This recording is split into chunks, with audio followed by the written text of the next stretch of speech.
So the book we're going to be reading is Skippyjon Jones in Mummy Trouble.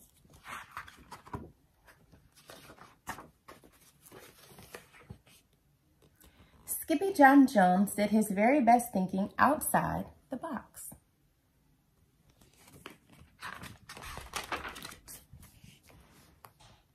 And it twisted his mama's whiskers tighter than a Texas tornado. "Hey, you, Mr. McPooh," said Mama Junebug Jones. "Just what do you think you're doing?" "Hey, little digger, I'm talking to you," said Mama, scooping up her boy. "A pyramid outside the litter box will never, ever do."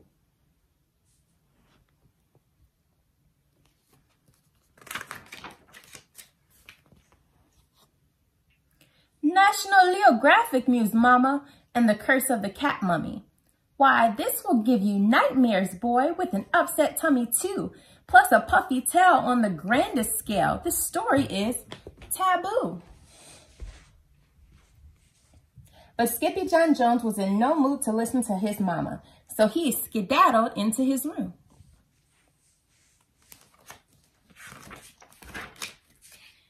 He's okay. Sorry, we have some visitors that are coming to sit and listen. So if you hear a little rumbling, it's just them. They can sit. Come on. He bounced once and bounced twice for a really good bounce on his big boy bed. And the third time he bounced, he said, "Oh, I'm Skippyjon Jones and I do love my mommy, but if I don't bounce, I get knots in my tummy." Then the kitty boy flipped over to the mirror for a look-see.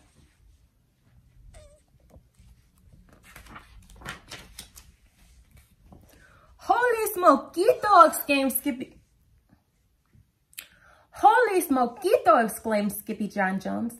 "I know you," he said to that doggy in the mirror. You see that doggy? Is he a doggy? No, yeah. No, he's a chihuahua. He's a chihuahua. Okay, let's keep going. "Your ears are too big for your head. Your head is too big for your body. You are not a Siamese cat."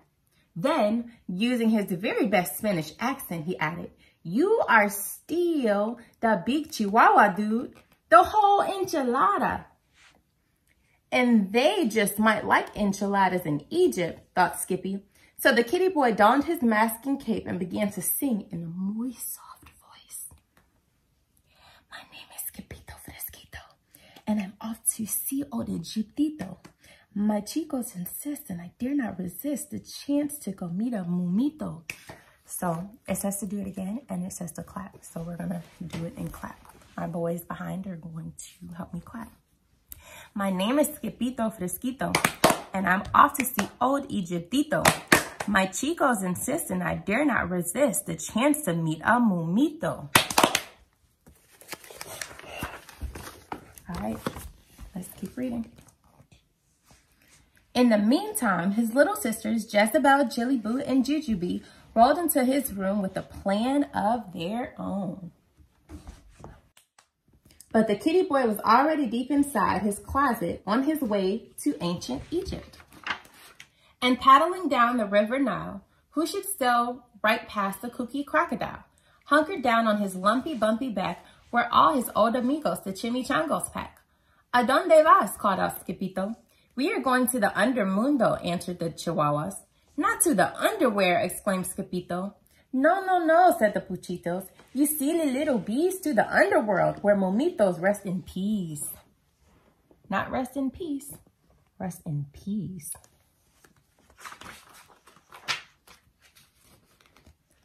"You mean they are better than frijoles?" asked Skippito. "Sí, mucho mejor, señor," said Poquito Tito. "Vámonos," said Skippito. "What are we waiting for?" But then Don Diego, the biggest of the small ones, spoke up. "Hold your ponies, Pepito. To get to the undermundo, we have to first answer the riddle of the Sphinx." "But I'm not good at riddles," said Skippito. "No problemo," said Poquito Tito. "You have a muy big brain." Muy means very. Then they set forth from the Rio Nile to find the Sphinx. The muchachos began to sing. Skippy, Skipoo, Skippito, we only have one chancerito to pass by the Finks, so don't be a jinx. Just answer the riddle, Don Vito.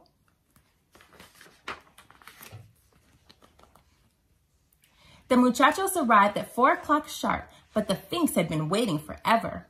Don't let the gato get your tongue, dude, said Don Diego. The cat where? Asked Skippito. The cat there, said the perritos, pointing to the Finks. But before he could say anything, the great Finks spoke.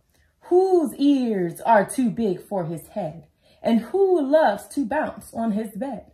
Who creeps on all fours through his own closet door, straight into the land of the dead?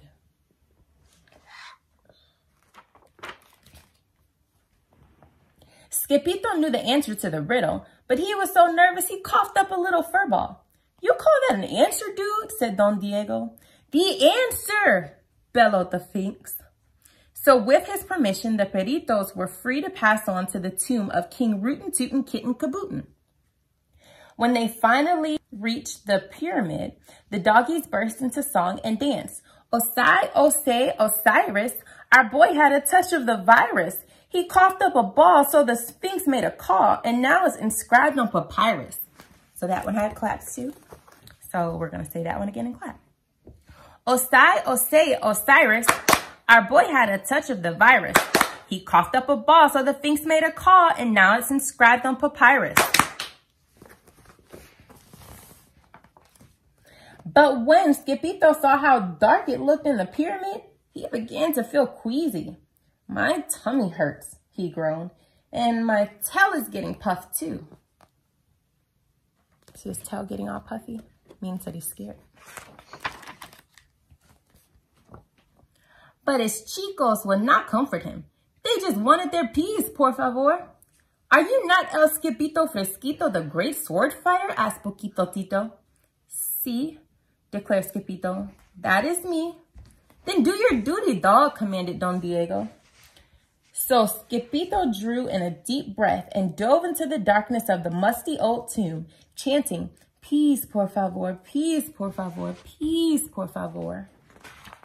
He's saying, peace, please, peace, please, peace, please. He rocketed through the vault like a fur-covered comet until suddenly, smackito, Skippito hit a wall and knocked himself out cold. Soon after, 3 goddesses emerged from the shadows to prepare the kitty boy for his journey to the undermundo. First, we salt and pepper him, said Ba, the first goddess. And sprinkle him with lucky charms, said Da, the second one.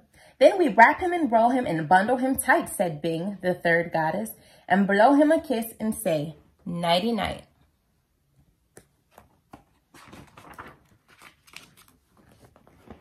Then the trio rolled the cat down the ramp into the king's burial chamber. Across the room stood a 4,000-year-old sarcophagus of King Rootin' Tootin' Kitten Kabootin'. And just as they were about to deliver El Skippito Mamito, he rode right into the feet of the oldie-moldy mummy. Bada bing, moaned the king as he stretched out his paws. I need to rest in peace.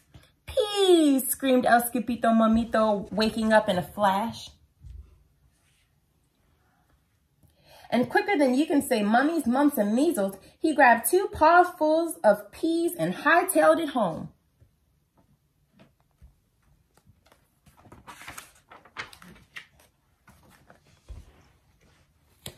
When Los Chimichangos saw El Skippito Mamito come rolling out of the pyramid, they went into a real tailspin. Then all the doggies began to chant, green chicharros hot, green chicharros cold. The best chicharros in the world are those that Skippito holds. But El Skippito Mamito was too scared to slow down, so he chucked the peas at his chicos and kept right on running.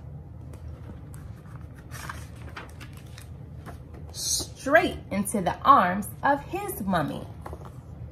What's the matter, Fuzzy Bug? Asked Mama Junebug Jones. Skippyjon Jones looked back over his shoulder to see if the 3 spirits were still chasing him. Bada bing, he wailed, dropping the last of the peas. Then the 3 giggling goddesses raced into the room after Skippito with their puppets and a roll of toilet paper. We're going to wrap you and roll you and bundle you tight, they sang, and check you for cooties, then kiss you good night.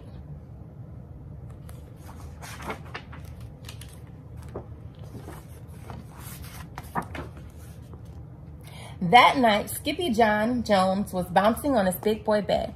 No mummies in my closet, no mummies in my bed. No mummies in my bookcase, no mummies in my head. Just before he closed his eyes, the kitty boy checked his room one more time for mummies. The only one he saw was his own.